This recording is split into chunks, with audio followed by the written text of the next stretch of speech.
Добрый день, дорогие подписчики и гости канала. Сегодня с вами я, один из авторов телеграм-канала генерал СВР, генерал-лейтенант службы внешней разведки, тот человек, которого вы знаете как Виктор Михайлович. Сегодня у нас пятница, 22 апреля, выпуск экстренный. Тема, которую мы обсуждаем, это война, и все события, которые мы обсуждаем, в той или иной степени связаны с войной. Давайте начнем с интересных событий, которые разворачивались вчера. Я имею в виду постановку драматическую в исполнении президента России Владимира Путина и министра обороны Российской Федерации Сергея Шойгу.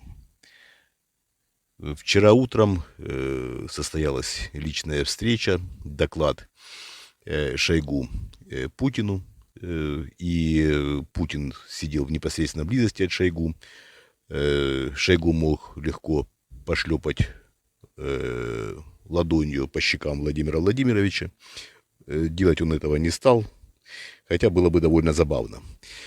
Ну, давайте теперь к более серьезным обсуждению этой темы, если это можно вообще обсуждать серьезно, то, что вчера произошло.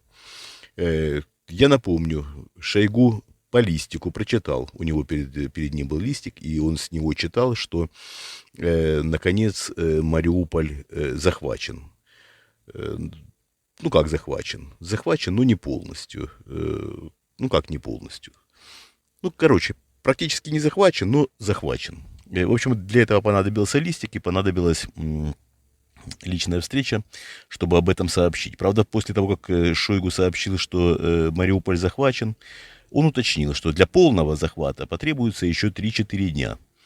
На что Путин ответил, что прекращайте заниматься ерундой. Ну, не таким текстом, конечно. Он сказал, что не надо лазить по катакомбам, по подземным сооружениям этих объектов и так далее и тому подобное. Всякий бред. Что следует понимать из этого спектакля? Следует понимать, что Путин сказал Шойгу: не позорьтесь. Не позорьте меня и не позорьтесь сами. Ну, уже более 56 дней идет война. Мариуполь совсем небольшой город, но он полностью разрушен. Еще раз подчеркиваю, Мариуполь как город разрушен полностью. Более 90% зданий в той или иной степени пострадали. Города фактически нет. Несмотря на это, Мариуполь сопротивляется, полк Азов и часть мирных жителей остаются в нескольких кварталах, которые они контролируют. И да, там на территории завода «Азовсталь», но не только на территории завода «Азовсталь», они контролируют еще несколько улиц прилегающих. Можно увидеть карту, она есть в открытом доступе, что контролируют российские войска, что контролируют Азов. Это несложно. Далеко не весь город контролируют российские войска, как видно из данных, в том числе разведок западных стран.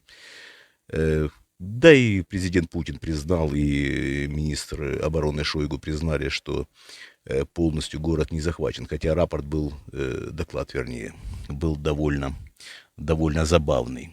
Это большая победа, как сказал Владимир Путин, большая удача. Действительно большая удача. 56 дней войны, около 30 тысяч в общей сложности погибших со стороны российских войск, включая ЧВК, включая Росгвардию. И это все для того, чтобы не до конца захватить Мариуполь. Прекрасный результат. Если еще учесть огромное количество мирных жертв среди населения украинского, вернее всего, жертв среди мирного населения Украины, среди военнослужащих украинских, то ситуация становится совсем катастрофической. Это, безусловно, не победа. Выдать это за победу, я даже не понимаю, как это возможно. Какой недалекий человек должен это съесть из рук президента России Владимира Путина как победу? Какая победа? Какая, еще раз спрашиваю, победа? За все годы войны в Афганистане потеряли меньше людей и меньше техники. За все годы войны в Чечне потеряли меньше людей и меньше техники. Это катастрофа. Это не победа, это катастрофа. И катастрофа будет только усугубляться с каждым последующим днем войны. Еще раз подчеркиваю, катастрофа будет только усугубляться. Жаль, конечно, что так все происходит, но огромное количество людей во всем мире стали заложниками этих событий. В том числе и огромное количество граждан России, которые все прекрасно понимают, которые не поддерживают эту войну, которые трезво смотрят на вещи и прекрасно понимают, что происходит. Фактически люди оказались в такой своеобразной тюрьме, из которой выход найти очень и очень сложно. Что еще происходит на фронте? Как вы все знаете, да, как анонсировал министр иностранных дел Серега Лавров, началась вторая часть операции, массированное наступление на Донбассе, цель которой захватить Донецкую и Луганскую область Украины в их административных границах. При этом обозвать это ЛДНРом или как-то еще, это уже не суть важно. Но это важно, эту победу, если она состоится, конечно, под огромнейшим вопросом. Так вот, это важно выдать за первоначальную и конечную цель всей этой псевдооперации, которая реально называется войной. Итак, что же произошло за эти 4 суток? Я извиняюсь, просто дело в том, что мы записываем этот ролик в четверг, и в силу обстоятельств он выйдет только в пятницу, поэтому это и является пятничным выпуском, да, но запись происходит в четверг, поэтому если какие-то события произошли после нашей записи, мы обязательно расскажем об этом в наших итогах недели с Сергеем Жирновым. Итак, что же произошло за эти дни с момента начала второго этапа операции? А не произошло ровным счетом ничего. Ну, ничего, кроме как погибло довольно большое количество военнослужащих как с российской, так и с украинской стороны. Причем с украинской стороны, надо отдать должное, погибает меньше людей, меньше военнослужащих, чем со стороны российской, потому что российская сторона атакует. Атакует и попадает в засады, попадают в ловушки, расставленные украинскими войсками. Гибнет довольно много людей. Что не может, опять-таки, не печалить. Почему военнослужащие выполняют преступные приказы? Ну, это тоже, на мой взгляд, довольно большая загадка. Когда людям угрожают, я понимаю, что у людей довольно мало выбора, но выбор всегда есть. Еще раз подчеркиваю, выбор всегда есть. Расплата за выбор, да, расплата за выбор разная. Но выбор есть всегда. На мой взгляд, оказаться в могиле, на чужой земле, в роли захватчика, в роли той армии, которая убивает, насилует детей, на мой взгляд, это не то, что непочетно, это абсурдно. Абсурдно само желание воевать за такую армию. Еще раз подчеркиваю, нет никакой войны. По мнению президента России Владимира Путина, нет никакой войны. Поэтому для военнослужащего отказаться от участия в этой псевдоспецоперации нет ничего зазорного. Более того, уже в скором времени после смены режима в России все эти люди станут героями. Я вас уверяю, что именно так и произойдет. А те люди, которые совершали преступления, будут несомненно наказаны. Еще раз подчеркиваю, все люди, которые совершали военные преступления на этой войне, будут наказаны. Будут выданы международным судам, которые будут непременно, еще раз подчеркиваю, непременно будут международные суды, и все люди, совершившие уголовные преступления на этой войне, будут несомненно наказаны. Так, что еще на фронте? Ну, на фронте Продолжается идиотизм, продолжается. Еще раз подчеркну, за эти 4 дня ничего не произошло, ни один населенный пункт более-менее значимый не был захвачен, никакого продвижения, которое можно назвать существенным или даже несущественным, российские войска не осуществили. Погибло на сегодняшний день, то есть количество жертв этой войны увеличивается за счет наступательных движений российской армии. И больше жертв все-таки со стороны именно российских военных. Гибнут и мирные жители, потому что большая часть городов Украины находится под обстрелом. Еще раз подчеркиваю, мирных городов Украины. Я не стану это повторять. Большая часть мирных городов Украины находится под обстрелами. Особенно те города, которые находятся на линии соприкосновения, так называемой. И гибнут мирные люди, гибнут дети. Я уже не говорю о том, что страдает инфраструктура и страдают жилье людей, да, людям просто становится негде жить, разрушены их дома, разрушены цепочки поставок продуктов во многие места, люди страдают от нехватки еды и медикаментов. Но президенту России Владимиру Путину в принципе все равно. Что происходит на оккупированных территориях? На оккупированных территориях происходит следующее. В основном среди сельского населения ФСБ, которое начинает работать на оккупированных территориях, пытается вербовать людей для дальнейшего участия, мужчин, для дальнейшего участия в боевых действиях уже на стороне России. Обычных сельских мужиков пытают. Ну, обычно сельские мужики особо не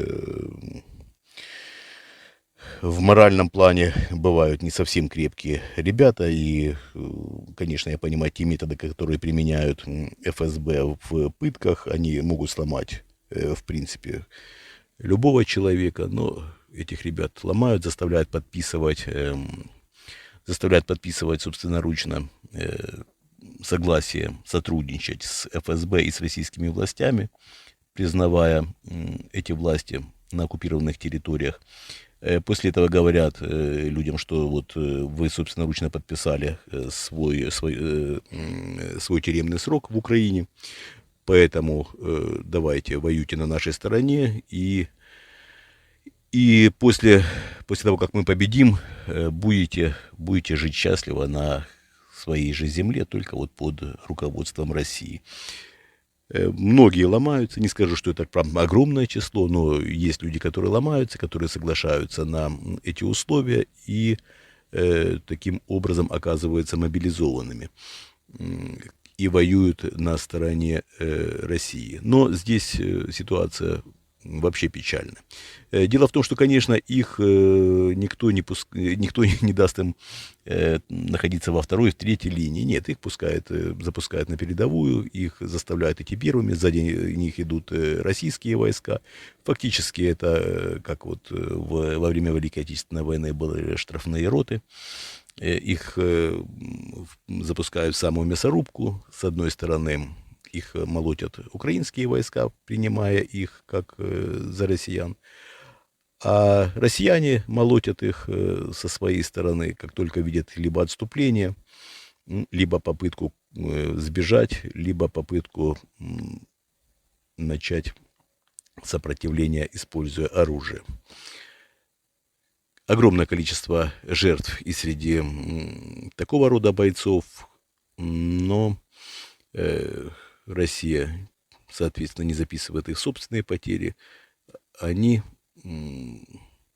как люди в военной форме в российской, как люди, которые воюют за Россию, и украинскими войсками пока воспринимаются неоднозначно. И будут ли они записаны как мирные потери, либо как потери российских войск, пока не очень понятно. В общем, это пушечное мясо. И фактически, еще раз подчеркиваю, это жертвы среди мирного населения.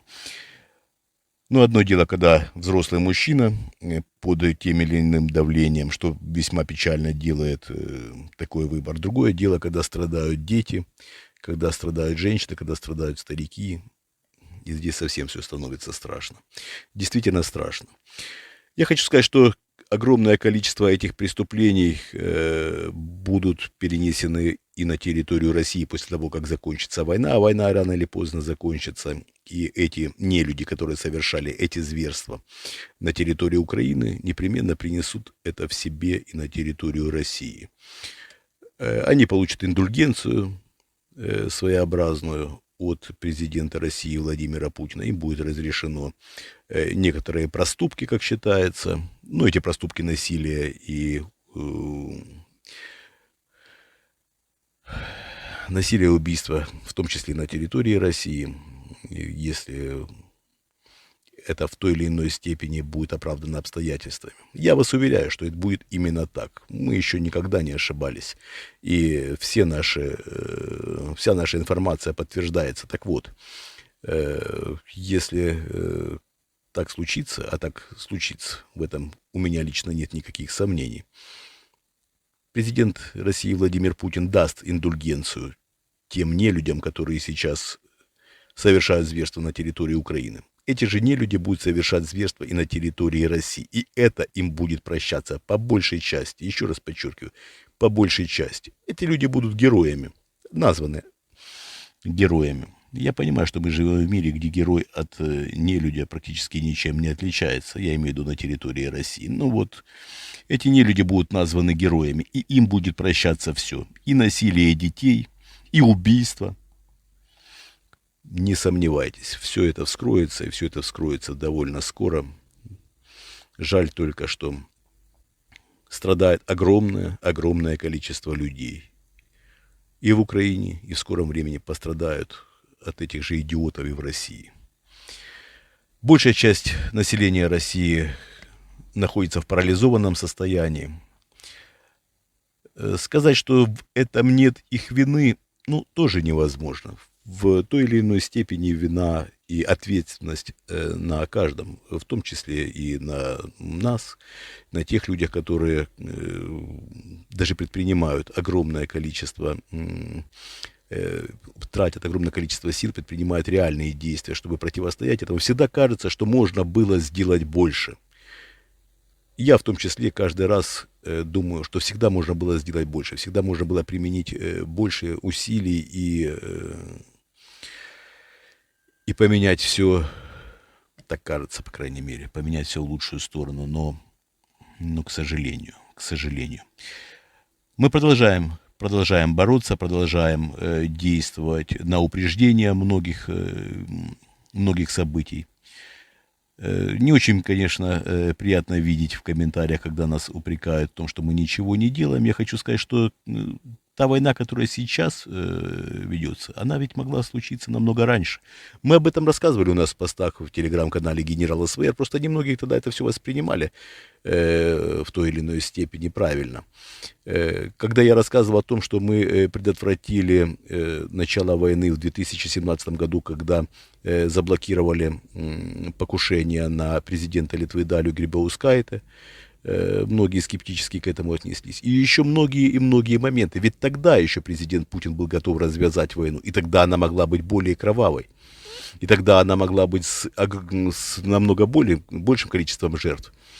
Тогда вообще война должна была вестись на два фронта. Во-первых, должна была быть захвачена Прибалтика, а во-вторых, должна была опять-таки начинаться война в Украине. И здесь все могло пройти вообще не по такому сценарию, как сейчас, потому что тогда были другие обстоятельства.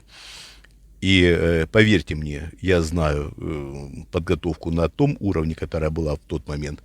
Все было бы действительно иначе.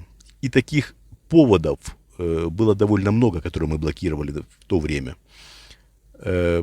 Сейчас, я думаю, что уже в скором времени мы готовим сейчас довольно масштабный политический проект, и мы расскажем о том, что было сделано для того, чтобы эта война не случилась, но, к сожалению, так произошло, да, и что сделано с нашей стороны для того, чтобы эта война не стала еще более кровавой, не стала еще более ужасной, какие решения были заблокированы, на каком этапе, как это происходило, как мы это делали, потому что, в принципе, приходит время, когда об этом уже можно говорить. Итак, к чему мы идем, куда мы стремимся? Я имею в виду, мы — это Россия, Украина и весь мир вместе с нами. Ну, во-первых, президент России Владимир Путин дал время до 7 мая начальнику Генштаба Валерке Герасимову завершить эту операцию, по крайней мере, еще раз подчеркиваю, по захвату Донецкой и Луганской областей в их административных границах. Огромное количество экспертов и в том числе несколько генералов Генштаба сомневаются, что это возможно, что возможно провести эту операцию теми силами, которыми сейчас располагают российские вооруженные силы на территории Украины и в приграничных районах. Но разве Владимир Путин слушает мнение экспертов? Нет, у него есть свое мнение, он больше верит обещаниям, чем мнению экспертов. Так вот, Валерий Герасимов пообещал. И посмотрим, каких успехов в кавычках он добьется. И какой ценой, самое главное. Мы уже рассказывали о том, что Владимир Путин давал личное распоряжение не жалеть людей. Не жалеть людей. Ему плевать на количество военнослужащих, которые погибнет. Просто плевать. Ему важно сохранить вооружение. Так вот, Валерий Герасимов дал обещание, и посмотрим, как это обещание будет выполнено. То, что есть такие сомнения и в Генштабе, и в экспертной среде, я еще раз подчеркиваю, экспертная среда, которую мы приводим, их мнение, которое мы приводим у нас и в телеграм-каналах, и в наших роликах на YouTube, это эксперты, которые делают доклады для Совета Безопасности Российской Федерации, извините меня. Это люди, с одной стороны, умнейшие, с другой стороны, они довольно ангажированы, да, своей работой и своим положением. Но и они говорят, что ситуация плачевна. Ситуация однозначно не столь радужна, как это описывает Валерий Герасимов. И мы уже посмотрим в ближайшее время, в самое ближайшее время, в ближайшие 2-3 недели, мы увидим, к чему все идет и к чему все придет на тот момент. И если вдруг президент России Владимир Путин, отчаявшись в один совсем непрекрасный момент, решит, что надо применять ядерное оружие, а в его окружении практически все обреченно это понимают. Еще раз подчеркиваю, у нас довольно много информации от людей в его окружении. Люди просто обреченно понимают, что этот идиот решил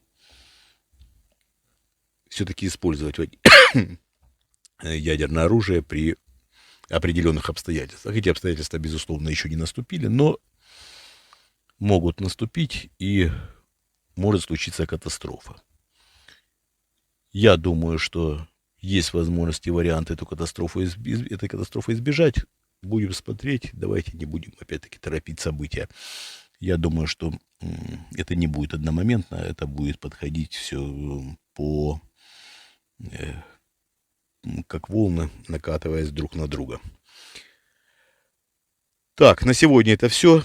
Большое спасибо, что были со мной. Хотите нас поддержать, поставьте, пожалуйста, лайк к этому видео, подпишитесь на наш канал. Довольно много людей смотрят наши ролики без подписки. Подписывайтесь. Информацию, которую даем мы, не дает больше ни один другой канал. Многие эксперты и многие политики оперируют нашей информацией, не ссылаясь на нас. Ничего страшного в этом не вижу. Главное то, что люди пытаются как-то посодействовать нейтрализации усилий российского руководства по развертыванию этой войны, и это вполне приемлемо, ничего страшного в этом нет. Еще раз подчеркиваю, мы абсолютно не тщеславны. Если люди и пользуются нашей информацией, и публикуют ее без ссылок на нас. Еще раз подчеркиваю, ничего страшного в этом не вижу.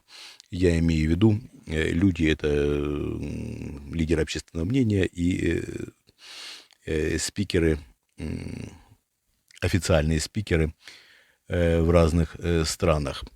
Но и также, если обычные люди делают перепосты, не указывая нас как источник. Это уже их мнение и их желание. Я прошу всех делать перепосты, распространять наши материалы. Чем больше людей знают правду, тем лучше. Желательно, конечно, делать ссылку на наш канал. Желательно делать ссылку на наш YouTube-канал, наши Telegram-каналы. Но если обстоятельства складываются так, что это в той или иной степени опасно, или вы желаете источник не указывать, ну, опять-таки, еще раз подчеркиваю, ничего страшного в этом не вижу. Главное, чтобы люди знали правду. Правда намного важнее. Правда делает мир лучше, какой бы страшной и болезненной она ни была. Также, если желаете нам помочь, есть в описании к этому ролику ссылка на наш Patreon. Там довольно простой